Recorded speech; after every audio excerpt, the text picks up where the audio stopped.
Class 8th मैंने आपको आपकी हिंदी की पूरक पाठ्यपुस्तक भारत की खोज से पार्ट 10 से भगवत गीता से पेज नंबर 31 और पेज नंबर 32 के एक पैराग्राफ तक समझाया था।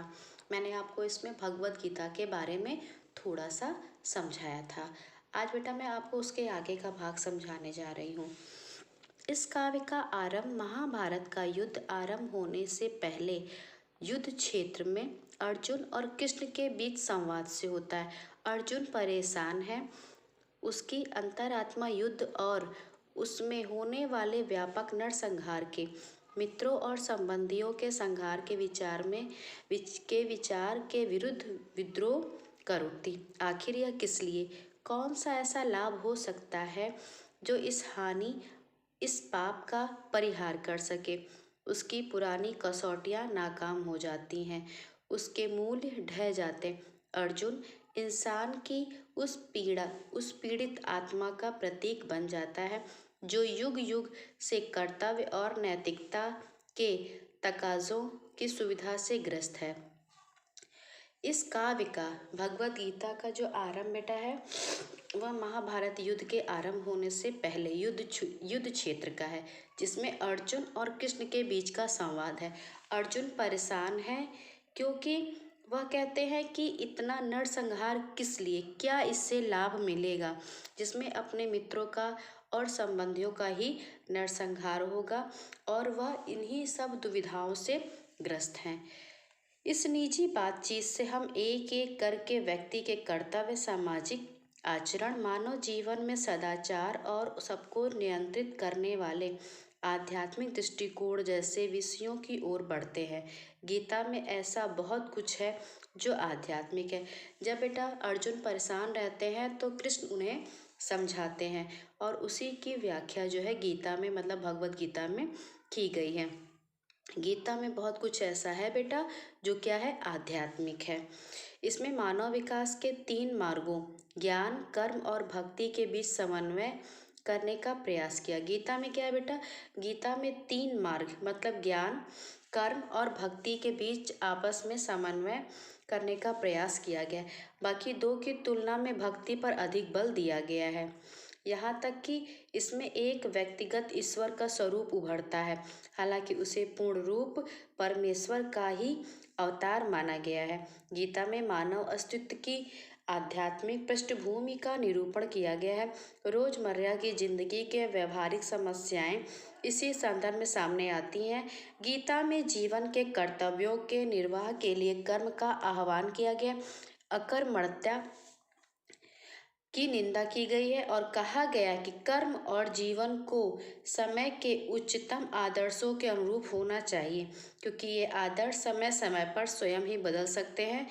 युग धर्म अर्थात विशेष युग के अपने आदर्श को हमेशा ध्यान रखना चाहिए। गीता में बेटा कर्तव्यों के निर्वाह के लिए कर्म का आह्वान किया गया है।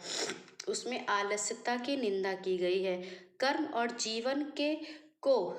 जीवन को समय के उच्चतम आदर्शों के अनुरूप होना चाहिए, क्योंकि यही आदर्श समय समय पर स्वयं ही बदल सकते हैं। तो गीता में बेटा मानव विकास के 3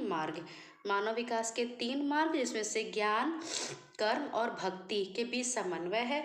इसमें से बेटा सबसे ज़्यादा जो समन्वय था, जो सबसे ज़्यादा उभरता है वह है भक्ति। मतलब गीता जो है बेटा, गीता में अर्जुन और कृष्ण के बीच जो संवाद हुआ युद्ध क्षेत्र में उसका वर्णन है। साथ में इसमें कर्म के ऊपर ज़्यादा दबाव दिया गया है भक्ति के ऊपर, और इसमें कहा गया है कि जीवन और कर्म को समय के उच्चतम आदर्शों के अनुरूप होना चाहिए, क्योंकि ये आदर्श समय समय पर स्वयं ही बदल जाते हैं। अब आइए बेटा पेज नंबर 33 पर। गीता का संदेश न सांप्रदायिक है और न ही किसी विशेष विचारधारा के लोगों को संबोधित करता है। इसकी दृष्टि सार्वभौमिक है। उसमें कहा गया है सभी रास्ते मुझ तक आते हैं। इसी सार्वभौमिकता के कारण गीता सभी वर्गों और संप्रदायों के लोगों के लिए मान्य हुई। इसकी रचना के बाद 2500 वर्षों में भारतवासी बार बार परिवर्तन, विकास और ह्रास की प्रक्रिया से गुजरे हैं। उन्हें एक के बाद एक तरह तरह के अनुभव हुए हैं, एक के बाद एक विचार सामने आए हैं, पर उन्हें हमेशा गीता में कोई ऐसी जीवंत चीज मिली है जो विकसित होते विचारों से मेल खाती रही। गीता का संदेश जो है बेटा, जो भी संदेश है गीता में जो कृष्ण ने दिया, वो ना तो किसी संप्रदाय के लिए है और ना ही किसी विशेष के लिए है, बल्कि उसमें सार्वभौमिकता है। उसमें कहा गया है कि जितने रास्ते हैं वो सब मुझ तक आते हैं, और इसी सार्वभौमिकता के कारण गीता बेटा सभी वर्गों के लिए, जितने भी वर्ग हैं और जितने भी संप्रदाय हैं, सब लोग गीता को मानते हैं और उन्हें एक के बाद एक तरह तरह के अनुभव भी हुए हैं। भारतवासी बार बार बेटा परिवर्तन, क्योंकि बदलाव होता है, परिवर्तन होता है, और इस परिवर्तन से विकास होना और फिर पतन होना, मतलब परिवर्तन होना, विकास और फिर उसके बाद पतन, इस प्रक्रिया से भारतवासी गुजरे हैं। और जब गुजरे हैं तो बेटा उनको एक के बाद एक तरह तरह के अनुभव भी हुए हैं और एक के बाद एक विचार सामने आए, पर उन्हें हमेशा गीता में ही ऐसी कोई जीवंत एक चीज मिली है जिसने क्या किया है, विकसित हुए होते विचारों से मेल खाती है। अब है बेटा अगला आपका टॉपिक है प्राचीन भारत में जीवन और कर्म। बुद्ध के समय से पहले का वृतांत हमें जातक कथाओं से मिलता है। बुद्ध के समय से पहले का जो भी वृतांत है वो बेटा हमें जातक कथाओं से मिलता है। इन जातक कथाओं का वर्तमान रूप बुद्ध के कुछ समय बाद का है। जातक कथाओं में उस समय का वर्णन है जब भारत की दो प्रधान जातियां द्रविड़ और आर्यों का अंतिम रूप से मेल हो रहा था। कहा जा सकता है कि जातक पुरोहित या ब्राह्मण परंपरा तथा क्षत्रिय या शासक परंपरा के विरोध में लोक परंपरा के प्रतिनिधित्व करते हैं। बुद्ध के समय से पहले बेटा जो भी वृतांत है वो हमें जातक कथाओं से ही मिलता है, और इन जातक कथाओं का वर्तमान रूप बेटा बुद्ध के समय के बाद का है। उस समय का है जब बेटा दो प्रधान जातियां द्रविड़ और आर्य अंतिम रूप में मेल हो रहा था। और ये भी कहा जा सकता है कि जातक पुरोहित या ब्राह्मण परंपरा तथा क्षत्रिय या शासक परंपरा के विरोध में लोक परंपरा का प्रतिनिधित्व भी करते थे। ग्राम सभाएं एक सीमा तक स्वतंत्र थी। जो भी ग्राम सभाएं बेटा होती थी वो एक सीमा तक क्या थी, एक सीमा तक ये स्वतंत्र थी। आमदनी का मुख्य जरिया लगान था। जो बेटा आमदनी का मुख्य जरिया था वो क्या था, वो लगान था। माना जाता है कि जमीन पर लगाया जाने वाला कर उत्पादन में राजा का हिस्सा है। उसका भुगतान हमेशा तो नहीं पर अक्सर गल्ले या पैदावार के शक्ल में किया जाता था। यह कर उपज के छठे भाग के करीब होता था। यह सभ्यता मुख्य रूप से कृषि केंद्रित थी और इसकी बुनियादी इकाई स्वशासित गांव थे। राजनीतिक और आर्थिक ढांचा इन्हीं ग्राम समुदायों से बनाया जाता था, जिन्हें 10-10 और 100-100 के समूह में बांट दिया जाता था। जो ग्राम सभाएं थी बेटा वो एक सीमा तक स्वतंत्र थी और आमदनी का मुख्य जो जरिया था उनका वो था लगान, जमीन पर लगाए जाने वाला कर। उत्पादन में राजा का भी बेटा हिस्सा होता था और अक्सर वह गल्ले या पैदावार के शक्ल में ही दिया जाता था। जातकों के वर्णनों से एक खास तरह का विकास उभर कर सामने आता है। यह विशेष दस्तकारियों से जुड़े लोगों की अलग बस्तियों और गांवों की स्थापना थी। इस तरह एक गांव बढ़इयों का था, एक गांव लोहारों का था। इसी तरह और पेशे के लोगों के गांव थे। ये खास पेशेवर लोगों के गांव। जातक के बेटा वर्णन से एक बात सामने आती है, ये कि जो विशेष दस्तकारी थे उनकी अलग अलग बस्तियां हो गई थी। जैसे बढ़ई लोगों का अलग गांव, लोहारों का एक अलग गांव। इसी तरह से पेशे के लोगों के गांव बसे हुए थे। ये खास पेशेवर लोगों के गांव। अब आइए बेटा पेज नंबर 34 पर। आमतौर पर शहर के पास बसे होते थे। ये जो गांव थे बेटा पेशेवरों के, ये खास आमतौर पर शहर के पास ही बसे होते थे। शहर में उनके विशेष उत्पादनों की खपत हो जाती थी और बदले में उन्हें जिंदगी की दूसरी जरूरतों को पूरा करने का सामान मिल जाता था। ऐसा लगता था कि पूरा गांव सहकारिता के उसूल पर काम करता था और बड़े ठेके लेता था। शायद इस तरह अलहदा रहने और संगठित होने से जाति प्रथा का विकास और विस्तार हुआ होगा। बेटा जो गांव थे पेशेवर लोगों के और दस्तकारियों के, वो अलग अलग गांव बन गए थे। जैसे लोहार का अलग, बढ़ई का अलग, इस तरह से। और ये कहाँ होते थे? शहर के पास बसे होते थे, क्योंकि विशेष जो उनके उत्पाद होते थे उसकी खपत हो जाती थी और बदले में उन्हें क्या मिलता था? बदले में उन्हें जिंदगी की दूसरी जरूरत की चीजें मिल जाती थी। ऐसा लगता था कि जैसे बेटा पूरा गांव सहकारिता के ऊपर ही चलता है। बड़े बड़े ठेके लेते थे और इस तरह से करते करते बेटा जाति प्रथा, क्योंकि वो अलग अलग पेशेवर थे, बढ़ई की जाति, लोहार की जाति पेशेवर थे, अलग अलग वो गांव बसा के रहने लगे। इससे जाति प्रथा का विकास हुआ और फिर विस्तार भी हुआ। जातकों में सौदागरों की समुद्री यात्राओं के हवाले भरे हुए हैं। सूखे रास्तों से रेगिस्तान को पार करके भड़ौच के पश्चिमी बंदरगाह और उत्तर में गांधार और मध्य एशिया तक कारवां जाया करते थे। भड़ौच से जहाज बेबीलोन के लिए फारस की खाड़ी को जाया करते थे। नदियों के रास्ते बहुत यातायात होता था। जातकों के अनुसार बेड़े बनारस, पटना, चंपा और दूसरे स्थानों से समुद्र की ओर जाते थे और वहां से दक्षिणी बंदरगाहों और लंका और मलय टापू तक। जो जातक थे बेटा ये समुद्री यात्राएं भी करते थे। समुद्री यात्राएं करते थे ये रेगिस्तान को पार करके भड़ौच के पश्चिम बंदरगाह, फिर उत्तर में गांधार, फिर मध्य एशिया तक कारवां करते थे।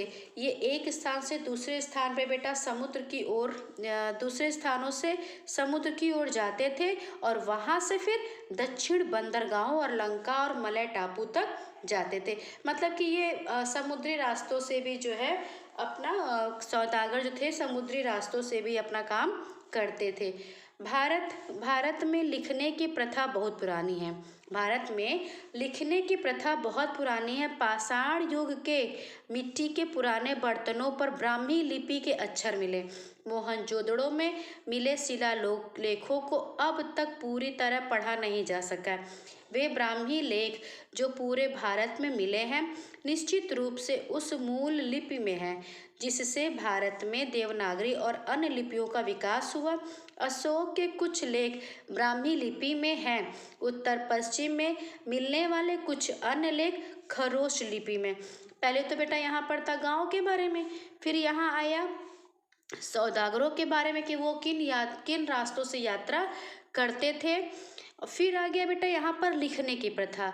पाषाण युग में के जो मिट्टी के पुराने बर्तन मिले हैं बेटा उस पर क्या है? ब्राह्मी लिपि के अक्षर मिले हैं। और जो मोहनजोदड़ो में मिले हैं तो उनको तो आप पूरी तरह से पढ़ा भी नहीं जा सका है।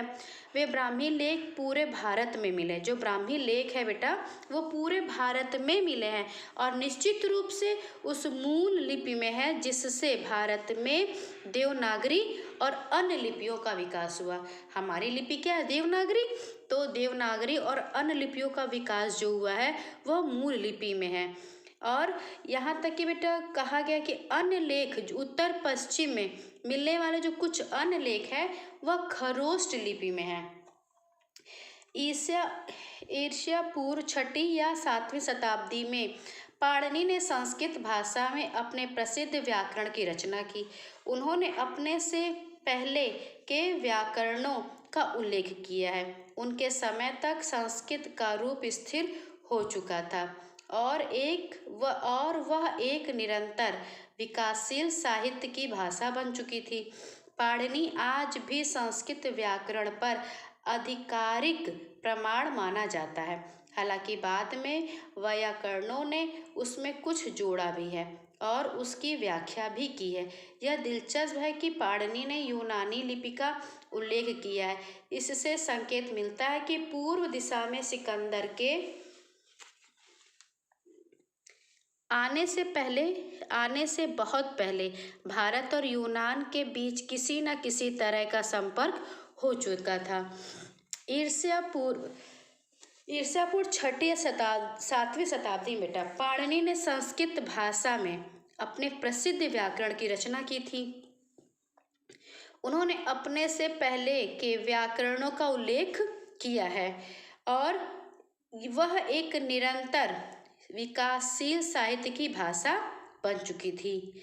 पाणिनि आज भी संस्कृत व्याकरण पर आधिकारिक प्रमाण माना जाता है और यह दिलचस्प है कि पाणिनि ने यूनानी लिपि का उल्लेख किया है। ये बात भी दिलचस्प है बेटा कि पाणिनि ने यूनानी लिपि का भी उल्लेख किया है। इससे संकेत ये मिलता है कि पूर्व दिशा में सिकंदर के आने से बहुत पहले भारत और यूनान के बीच किसी न किसी तरह का संपर्क हो चुका था। जैसे कि पाणिनि ने बेटा लिखा है, पाणिनि ने यूनानी लिपि का उल्लेख किया है। पाणिनि ने यूनानी लिपि का उल्लेख किया है, तो इससे ये संकेत मिलता है कि पूर्व दिशा में सिकंदर के आने से पहले भारत और यूनान के बीच किसी न किसी तरह का संपर्क था। औसत विज्ञान की पाठ्य पुस्तकें भी थी और अस्पताल भी। ये क्लास ये थोड़ा महत्वपूर्ण बेटा, ध्यान से पढ़िएगा। औसत विज्ञान की पाठ्य पुस्तकें भी थीं और अस्पताल भी। अनुश्रुति है कि भारत में औसत विज्ञान के जनक धन्वंतरि थे। भारत में औसत विज्ञान के जनक धन्वंतरि थे, किंतु सबसे प्रसिद्ध पुरानी पाठ्य पुस्तकें ईस्वी सन की शुरू की सदियों में लिखी गईं। इनमें औषध पर चरक की पुस्तकें हैं। इसमें औषधि पर चरक की पुस्तकें और शल्य चिकित्सा पर सुश्रुत की। कहा जाता है कि चरक उन राजा कनिष्क के दरबार में राजवैद्य थे जिनकी राजधानी पश्चिमोत्तर दिशा में थी। इन पाठ्य पुस्तकों में बहुत सी बीमारियों का जिक्र है और उनकी पहचान और इलाज के तरीके बताए गए हैं। इनमें शल्य चिकित्सा, प्रसूति विज्ञान, स्नान, पथ्य, सफाई, बच्चों को खिलाने और चिकित्सा के बारे में शिक्षा को विषय बनाया गया। लेखक का रुझान प्रयोगात्मक है और शल्य प्रशिक्षण के दौरान मुर्दों की चीर फाड़ कराई जाती थी। सुश्रुत ने शल्य क्रिया के औजारों का जिक्र किया है, साथ ही ऑपरेशन का भी, जिसमें अंगों को काटना, पेट काटना, ऑपरेशन से बच्चे को जन्म दिलाना, मोतियाबिंद का ऑपरेशन यह आदि सब शामिल है। घावों के जीवाणुओं को धुआं देकर मारा जाता था। ईसा पूर्व 3री-4वीं सदी में जानवरों के अस्पताल भी थे। यह जैन और बौद्ध धर्म का प्रभाव था जिसमें अहिंसा पर बल दिया जाता था। औषध विज्ञान की बेटा पाठ्य पुस्तकें भी थी और अस्पताल भी, जिसमें कहा गया कि भारत में औषध विज्ञान के जो जनक हैं वह धन्वंतरि थे। लेकिन पुस्तकें जो मिली हैं वह पुस्तकें मिली हैं चरक की, शल्य चिकित्सा पर सुश्रुत की। तो कहा जाता है कि जो चरक थे वह राजा कनिष्क के दरबार के राज वैद्य थे। और यहाँ पर बेटा शल्य चिकित्सा, प्रसूति विज्ञान, स्नान, सफाई इत्यादि का भी जिक्र किया गया है। उस समय बेटा लेखक का रुझान जो है, लेखक मतलब जवाहरलाल नेहरू का जो रुझान है वह प्रयोगात्मक है।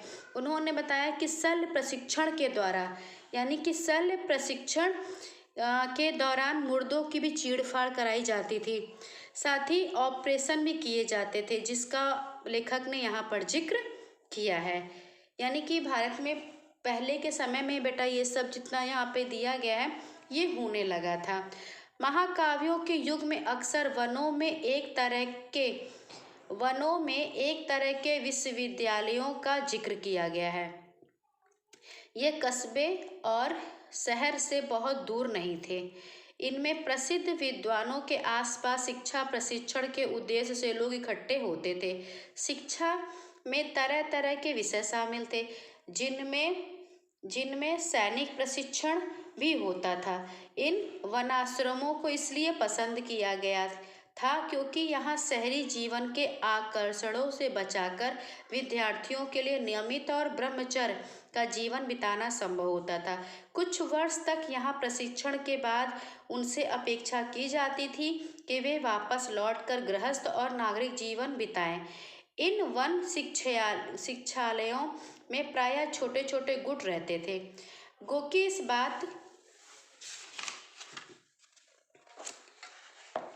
इस बात के संकेत मिलते हैं कि लोकप्रिय अध्यापक बड़ी संख्या में विद्यार्थियों को आकर्षित करते थे।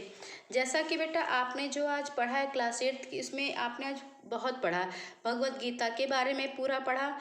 फिर उसके बाद आपने जाति व्यवस्था के बारे में पढ़ा। फिर आपने समुद्री सौदागरों द्वारा समुद्री यात्राओं के बारे में पढ़ा। फिर आपने पाणिनि के द्वारा संस्कृत भाषा के विषय में पढ़ा। फिर आपने प्राचीन काल में शल्य चिकित्सा कैसी थी और औषध विज्ञान के जनक कौन थे इसके बारे में पढ़ा। इसके बाद बेटा अब है कि महाकाव्यों के युग में ही अक्सर वनों का भी जिक्र होता है। जो महाकाव्य थे बेटा, महाकाव्य में अक्सर वनों का भी जिक्र किया गया। ये जो थे ये वन ये कहाँ थे, कस्बे और शहर से बहुत दूर नहीं होते थे।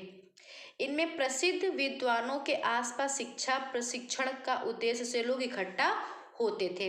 यहाँ पर विद्वानों के आसपास शिक्षा प्रशिक्षण के उद्देश्य से लोग इकट्ठे होते थे और तरह तरह के विषय भी शामिल, जिसमें बेटा सैनिक प्रशिक्षण भी होता था। वनों के आश्रमों को इसलिए पसंद किया जाता था क्योंकि यहाँ शहरी जीवन के आकर्षण से बचाकर विद्यार्थियों को नियमित ब्रह्मचर्य का जीवन बिताना संभव होता था।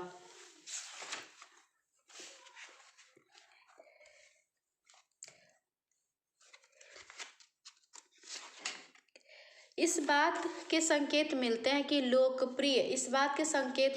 लोकप्रिय अध्यापक बड़ी संख्या में विद्यार्थियों को आकर्षित करते। इस बात के बेटा संकेत मिले हैं कि जो अध्यापक थे वो बहुत बड़ी संख्या में विद्यार्थियों को भी अपनी ओर आकर्षित करते थे। बनारस हमेशा शिक्षा का केंद्र रहा है। बनारस हमेशा से बेटा शिक्षा का केंद्र रहा है। बुद्ध के समय में भी वह प्राचीन केंद्र माना जाता था, किंतु उत्तर पश्चिम में आधुनिक पेशावर के पास एक प्राचीन और प्रसिद्ध विश्वविद्यालय तक्षशिला था। यह विश्वविद्यालय विशेष रूप से विज्ञान, चिकित्सा शास्त्र और कलाओं के लिए मशहूर था और भारत के दूर दूर के हिस्सों से लोग यहाँ आया करते थे।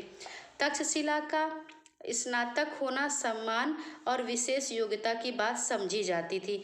जो चिकित्सक यहाँ के आयुर्विज्ञान विद्यालय से पढ़कर निकलते थे उनकी बड़ी कद्र होती थी। कहा जाता है कि जब कभी बुद्ध बीमार पड़ते थे तो उनके भक्त इलाज के लिए एक मशहूर चिकित्सक को बुलाते थे जो तक्षशिला का स्नातक था। ईसा पूर्व 6वीं-7वीं शताब्दी के महान वैयाकरण पाणिनि ने भी यहाँ शिक्षा पाई थी। बनारस बेटा हमेशा से शिक्षा का केंद्र रहा है। बुद्ध के समय में भी वह प्राचीन केंद्र माना जाता था और ये आधुनिक पेशावर के पास एक प्राचीन और प्रसिद्ध विश्वविद्यालय था जो था तक्षशिला। यह विश्वविद्यालय विशेष रूप से बेटा विज्ञान और चिकित्सा शास्त्र और कलाओं के लिए मशहूर था। यहाँ लोग दूर दूर से आया करते थे और तक्षशिला से जो बेटा स्नातक कर लेता था उसे बहुत सम्मान मिलता था और विशेष योग्यता की बात समझी जाती थी। और जो भी चिकित्सक यहाँ से आयुर्विज्ञान विद्यालय से पढ़कर निकलते थे उनकी बड़ी कद्र होती थी। और ये भी कहा जाता है कि जब कभी बुद्ध बीमार पड़ जाते थे तो उनके इलाज के लिए तक्षशिला का जो स्नातक हो वही उनका इलाज करता था। यहाँ तक कि बेटा पाणिनि ने भी यही शिक्षा पाई थी। क्लास 8 आज बेटा आपको यहाँ तक पढ़ना है और समझना है।